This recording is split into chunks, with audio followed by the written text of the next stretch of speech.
respecto a Sumito Fuste, quien nos expuso acerca de la guerra que no se ve, la resolución 1325 en el sector defensa peruano desde un enfoque de género. Enseguida tenemos la participación del expositor Hugo Ariel Graciano Amanque, quien va a exponer sobre escenarios aplicando responsabilidad de proteger. Hablamos del rol de las empresas multinacionales en escenarios de seguridad internacional, conceptos, responsabilidades y casos en el siglo XXI. Adelante. Hola, muchísimas gracias, equipo organizador, distinguidas autoridades, público presente. Mi nombre es Hugo Amanque y a continuación vamos a hablar acerca de una pregunta un tanto pequeña, en realidad, mercenarios aplicando responsabilidad de proteger, pero que tiene un contexto bastante amplio. ¿Por qué? Porque para hablar acerca de ello tenemos que entender primero qué son mercenarios, qué es responsabilidad para proteger, también cuáles son las empresas de seguridad privada que existen, o para empezar, mercenarios y estas empresas, ¿son términos sinónimos o estamos hablando de algo distinto? A su vez también tenemos que analizar cuáles son las responsabilidades que pueden haber, ya sea para quienes los contratan, ya sea las empresas directamente o mercenarios. Estas respuestas la vamos a tener pronto. Y también un caso práctico que no pasó, pero ¿qué hubiera pasado si se hubiera dado? Spoiler, estoy hablando de ya casi Venezuela. Continuemos, por favor. Primero, analicemos qué es la doctrina de responsabilidad para proteger. Continuamos. El año pasado ya expuse en qué consistía y ahora va a ser de forma súper rápida en qué se basa esta responsabilidad de proteger. A raíz de las atrocidades que se dieron entre Ruanda y Kosovo, entre otros escenarios, nos planteamos esta pregunta de, frente a atrocidades de tal magnitud, ¿no correspondería que la comunidad internacional pueda de alguna u otra manera intervenir? ¿Tienen una responsabilidad de proteger? ¿Tienen la obligación de hacerlo o no? Es ahí que en el año 2005, luego de 5 años de múltiples informes de Naciones Unidas, se dio el documento de la Cumbre Mundial del 16 de septiembre del 2005, en la cual establece en 3 párrafos, captando estos elementos esenciales. Primero, cuando un Estado es responsable de proteger a su población de genocidio, crímenes de guerra, depuración étnica y crímenes de lesa humanidad. ¿Ok? Entonces, primero, los Estados son los responsables, en principio, de proteger a su población de estos 4 escenarios. ¿Ok? Continuamos. La comunidad internacional debe, según proceda, alentar y ayudar a los Estados a ejercer esta responsabilidad. O sea, es subsidiario, ¿no? Continuamos, por favor. En el siguiente párrafo refuerza este punto que estaban dispuestos a adoptar medidas por medio del Consejo de Seguridad. Algunos que ya hemos más o menos visto cómo actúa el Consejo de Seguridad, vemos que esto es un tanto problemático y eso lo hablaremos también en las conclusiones. Seguimos, por favor. Es así donde existe el informe del Secretario General de Naciones Unidas en el año 2009, o sea, 4 años después, toda vez que una vez que se emitió esta resolución del año 2005, todos los años, hasta este año, se han emitido informes de cómo ha estado avanzando la responsabilidad de proteger. Para el año 2009, precisa. Número 1, lo que comentamos, responsabilidad de proteger, incumbe al Estado. 2, la asistencia internacional y la formación de capacidad para poder prevenir en principio esto, o sea, la intervención militar es el último recurso, no es el primero, sino que siempre se debe ir a apuntar hacia la prevención y la respuesta rápida, ¿no? Por último, hablamos acerca de una respuesta oportuna y decisiva. En caso que se dé, vamos a alertar y emitir los informes que sean adecuados para que se pueda prevenir estas situaciones. Continuamos, por favor. Muy bien. Respecto al año 2001, hay instrumentos complementarios que, si bien no son obligatorios, hay gobiernos que se han puesto a pensar sobre esta situación. En este caso, el gobierno de Canadá elaboró el informe de la Comisión Internacional sobre Intervención y Soberanía de Estados, ¿no? Porque es la primera pregunta que tendríamos, ¿no? ¿Estaría violándose, estaría atentándose en contra de la soberanía si es que interviene militarmente? Pues dan algunas pequeñas directrices, se deben definir reglas y criterios claros, se debe asegurar que haya legitimidad en cuanto a la intervención y que no tenga otras motivaciones, llámese económicas o políticas, sino que solamente sea proteger a la población de 4 escenarios, los que ya mencionamos. Se debe garantizar que esta intervención sea efectiva con fines pacíficos y se debe abordar a las causas, toda vez que muy poco serviría proteger a la población de estos 4 escenarios si es que el conflicto persiste. ¿No es así? Continuamos, por favor. Ahora hablemos acerca de los conflictos armados internacionales y no internacionales. Definámoslo bien. Respecto a conflictos armados internacionales, el Estatuto de Roma de la Corte Penal Internacional define que claramente un conflicto armado internacional se da entre 2 o más estados. Ahora sí, continuamos. Hablemos acerca de los conflictos armados no internacionales. Siguiente, por favor. O sea, los conflictos armados internos, ¿no? Estos se encuentran en el Estatuto de Roma de la Corte Penal Internacional en su artículo 8, numeral 2, literal F, que menciona que son aquellas situaciones en las cuales hay un conflicto entre el Estado y un grupo armado, o entre grupos armados, ¿no? En el caso en el que el Estado no pueda intervenir, no pueda apaciguar la situación, o por último, no quiera hacerlo. Continuamos, por favor. Es ahí donde existen diferentes escenarios de conflictos armados no internacionales. Tenemos a la guerra civil, ya sabemos qué es lo que pasó con Gaddafi, continuamos con el terrorismo, hablamos del narcoterrorismo que se da en México, entendemos lo que pasó en Ruanda, lo que motivó también a la responsabilidad de proteger en cuanto a sus orígenes, y también cuestiones separatistas, ¿no? Recordemos que el conflicto que se da entre Rusia y Ucrania no partió desde cero, sino que ya también habían indicios en los cuales el gobierno de Rusia presumiblemente estaba apoyando a separatistas en Lugansk y Donetsk, por lo cual esto escaló y hace 2 años empezó esta guerra oficialmente. Continuamos, por favor. Ahora hablemos acerca de empresas de seguridad privada y mercenarios. Ahí la pregunta importante. ¿Es lo mismo? ¿No es lo mismo? ¿Estamos ante un escenario gris? Vamos a ver. Continuamos. En cuanto a las empresas de seguridad privada, el Comité Internacional de la Cruz Roja, uno de los principales entes que se encarga de hablar acerca de derecho internacional humanitario, contempla que las empresas de seguridad privada son entidades comerciales privadas, por supuesto, y que establecen diferentes tipos de prestaciones. Para ser precisos, quisiera mencionar los principales, que es, número 1, proteger personas y bienes; segundo, mantenimiento y funcionamiento del sistema de armas; y por último, la detención de prisioneros y asesoramiento y capacitación, por supuesto. Continuamos, por favor. Aquí tenemos algunos ejemplos y aquí sí me gustaría explayarme un tanto más para entender de que mercenarios y empresas de seguridad privada, ya adelantándome la respuesta, no son lo mismo. ¿Por qué? Porque aquí hemos puesto algunos ejemplos y no de forma, por así decirlo, aleatoria, sino con algunos matices. Cada uno tiene su razón de ser. Por ejemplo, tenemos Blackwater, tenemos a G4S, o sea, claro, G4S, aquellas personas que se encuentran protegiendo universidades, institutos, bancos, conciertos, entre otros. O sea, las personas que saludamos al ingresar y salir de clases o del trabajo. O sea, Hugo, ¿me estás diciendo que G4S son lo mismo que Blackwater? Dependiendo de la prestación.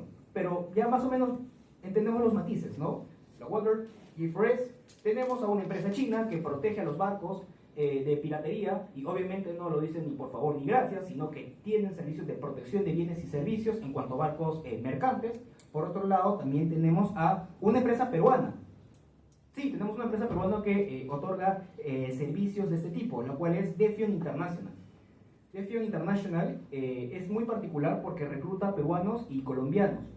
Y esta es importante, ¿por qué? Porque hacia donde va el mundo está un peruano.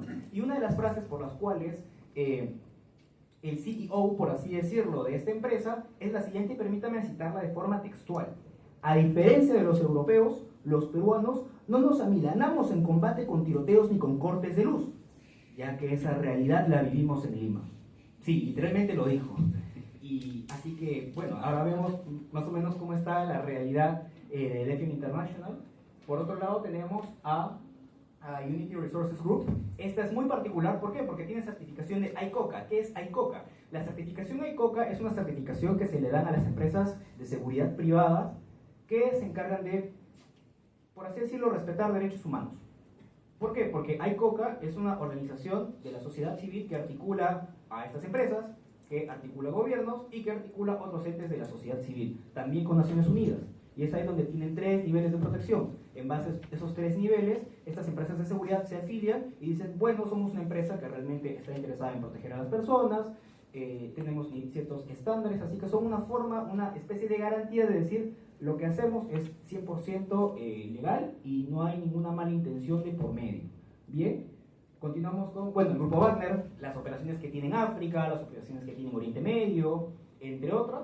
Y también se dice que, bueno, protegen hasta cierto punto a Nicolás Maduro, pero bueno, vamos a seguir analizando otras. Y tenemos a Constellis, que es una empresa bastante interesante, toda vez que es una de las empresas militares más importantes del mundo. ¿Por qué? porque dentro de los últimos años ha podido absorber a otras empresas de seguridad internacional, dentro de ellas Blackwater, ahora Academy, de la cual es parte Jerry Banks, quien era la persona que estaba promoviendo ya casi Venezuela. Continuamos, por favor. Muy bien, ahora hablemos acerca de los mercenarios. ¿Qué dice el protocolo 1 adicional de los convenios de Ginebra de 1949 relativo a la protección de víctimas de conflictos armados internacionales de 1977? Tenemos primero que los mercenarios no tienen derecho a el estatuto del combatiente y el prisionero de guerra, pero si continuamos al siguiente slide, hay un artículo bastante grande y extenso, pero quisiera resumirlo de esta manera. Continuamos, por favor. Es aquel individuo contratado para luchar en un conflicto armado con motivación esencialmente económica. Recordemos, responsabilidad de proteger no tiene motivaciones económicas, sino que es para proteger a las personas. En tanto, el mercenario no va a protegerte si es que no le pagas de por medio. Sin vínculos de nacionalidad, residencia y pertenencia formal a Fuerzas Armadas de las partes en combate. Continuamos, por favor. Ahora, pregunta, y vamos a ampliar más en este punto. ¿Son lo mismo un agente armado no estatal? Porque también la Cruz, el Comité Internacional de la Cruz Roja, se hace esta pregunta, ¿no? ¿Qué es un agente armado no estatal? ¿Qué son empresas de seguridad privada? ¿Y qué son los mercenarios? Primero, un agente armado no estatal es aquel grupo armado que es parte de un conflicto, pero que no pertenece justamente al Estado. Y es ahí donde tenemos algunos ejemplos. Por ejemplo, el FMLN, que era parte de El Salvador, que era declarado como un grupo beligerante. Un grupo beligerante es un sujeto de derecho internacional reconocido y que tiene derechos y deberes. Muy distinto a lo que vendría a ser el Estado Islámico, que lo tenemos como terroristas, aquellas personas que simplemente por tener un credo distinto apuntan a nuestra destrucción, ¿no? Por otro lado, tenemos nuevamente G4 Security, muy distinto el nivel de cómo ejerce la protección o destrucción de otras personas. Por último, tenemos nuevamente el grupo Wagner, así que agentes armados no estatales no pueden equipararse con empresas de seguridad privada, ya que, como mencionamos, algunos tienen motivaciones económicas, otras tienen religiosas, otras tienen políticas, entre otras. Por último, mercenarios. Respecto a los mercenarios es una cuestión que hay que tomar con pinzas nuevamente. ¿Por qué? Porque nos referimos dentro de las empresas de seguridad privada ante una especie del género de empresas de seguridad privada o es una cuasi especie. ¿Por qué lo digo? Porque en principio hay empresas de seguridad privada que, bueno, hay mercenarios que emplean el término que son empresas de seguridad privada para poder tener cierto nivel de legitimidad en cuanto a sus operaciones, llámese el grupo Wagner, pero si es que hacemos cuentas, en realidad el grupo Wagner jurídicamente no existe. Obviamente está en Rusia, entonces no tiene personalidad jurídica y es complicado determinar si existe o no. Sabemos que existe materialmente, claro, pero jurídicamente no. Continuamos, por favor. En cuanto a la responsabilidad de las empresas de seguridad privadas, informe del 2004 del grupo de alto nivel del Secretariado General, o sea, un año antes de que se dé la declaración del milenio del 2005, establecía que el Consejo de Seguridad, al debatir si ha de autorizar o aprobar el uso de la fuerza militar, debe tener 5 criterios básicos. ¿Cuáles son? Los siguientes. Número 1, gravedad de la amenaza, o sea, es evidente de que existe este peligro, y no solamente si existe este peligro, sino que conceptualmente es un crimen de guerra, es un crimen de lesa humanidad, es depuración étnica, entre otros, existe y está dentro del concepto. Primer punto. Segundo punto, el propósito, un propósito correcto, ¿no? O sea, vamos a proteger a las personas y no hay por otra motivación. Tercer punto, es un último recurso, ya sabemos, no vamos a intervenir de forma directa, sino que apuntamos a la prevención. Después continuamos con la proporcionalidad de los medios, ¿no? A aplicar lo mínimo necesario. Y por último, balance de las consecuencias. ¿Remedio peor que la enfermedad? Es por eso que muchos nos preguntamos, oye, pero si es así, ¿por qué no se intervienen tantos problemas que hay en el mundo? ¿Qué pasa si una potencia interviene? Y hay otra potencia que tiene un conflicto de intereses ahí. Un minuto. Muchas gracias. Continuamos con el caso súper rápido de la teoría de la práctica. Continuamos, ya casi Venezuela, esta iniciativa que se tenía para supuestamente liberar a Venezuela, pero como vemos no dice cómo lo hace. Continuamos. Y es ahí donde Eric Prince, quien era el CEO de Blackwater, ahora Academy, que está adscrito a Constellis, no decía cómo, pero sabíamos que iba a supuestamente salvar Venezuela. Continuamos, a fecha de hoy había forma en cómo poder pagar y ser parte de la liberación de Venezuela. Continuamos, hasta ahora tienen ese monto, Y la pregunta es, si yo dono para liberar a Venezuela, ¿soy responsable internacionalmente? Continuamos. Pues hay diferentes dificultades, continuamos para ir ya directamente a las conclusiones. Y pues, para hacer una respuesta bastante corta, no son responsables, toda vez que, número uno, no he tenido un contrato directamente con esta empresa, sino que ni siquiera sabía qué iba a hacer. Y además, recordemos que tiene que haber un contrato con un sujeto identificable o identificado. En este caso no existe. Continuamos. Las empresas de seguridad privada y mercenarios no son sinónimos, como ya lo sabemos. La naturaleza del sector privado de R2P, en cuanto a la problemática planteada, es incompatible, ya sabemos. Las empresas de seguridad privada lo hacen en virtud de fines económicos. En cambio, la responsabilidad es proteger a las personas de 4 escenarios atroces. Y por último, determinar responsabilidades en mercenarios, al menos en el plano estatal, tiene serias dificultades para el caso de Venezuela, toda vez que si hay un nuevo gobierno, el nuevo gobierno diría, no, todo esto ha sido legítimo, todo esto ha sido legal, y al menos al nivel constitucional, no estoy hablando de la Corte Penal Internacional, estamos hablando a nivel constitucional, interno de Venezuela, diría, no hay ningún problema, todo ha sido legítimo y se generarían leyes de amnistía. Que sea cuestión de debate, quedaría para otra investigación, así que muchas gracias por su atención.